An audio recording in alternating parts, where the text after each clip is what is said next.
शादी की खुशियों से गूंजता घर अचानक सन्नाटे में डूब गया जब एक फोन कॉल ने सब कुछ बदल दिया। छुटकी के रिश्ते वालों ने शादी से इनकार कर दिया और उस पर बेबुनियाद आरोप लगा दिए।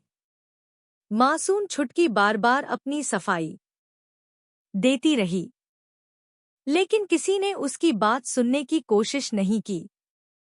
अब सवाल था कि सच जीतेगा या इल्जाम। छुटकी पर लगे आरोपों से घर में तनाव बढ़ ही रहा था कि तभी एक नया तूफान आ गया। बुआ जी ने शुद्धिकरण की बात छेड़ दी और माहौल और भी भारी हो गया। तभी गांव में ताऊ जी की एंट्री होती है। सभी को लगा कि वह मामला संभालेंगे, लेकिन उन्होंने आते ही ऐसा आरोप लगाया जिसने पूरे परिवार को झकझोर कर रख दिया। ताऊ जी ने सबके सामने ईशा के चरित्र पर सवाल उठाने शुरू कर दिए। उन्होंने पुराने रिश्तों और बीते हालात को तोड़मरोड़ कर पेश किया ताकि ईशा को दोषी साबित किया जा सके। यह सुनकर ईशा की आंखें नम हो गईं। उसे लगा जैसे उसकी सारी कुर्बानियां और संघर्ष एक पल में मिटा दिए गए हों। अब हर नजर उसी पर टिक गई थी। ईशा पर लगते इन आरोपों को सुनकर सूरज का गुस्सा फूट पड़ा।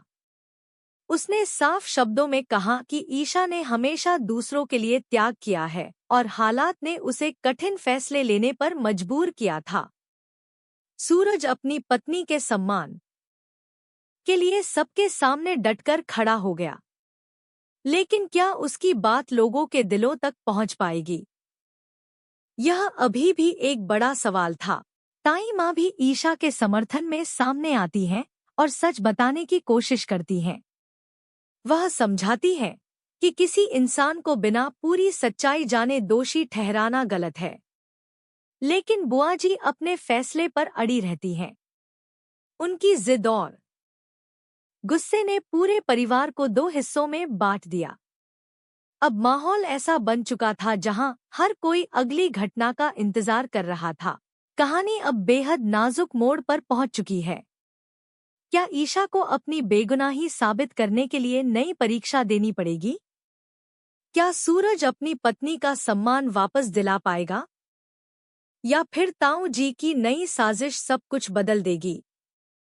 यह कहानी हमें सिखाती है कि सच को छिपाया जा सकता है, हराया नहीं जा सकता, और विश्वास ही हर रिश्ते की सबसे बड़ी ताकत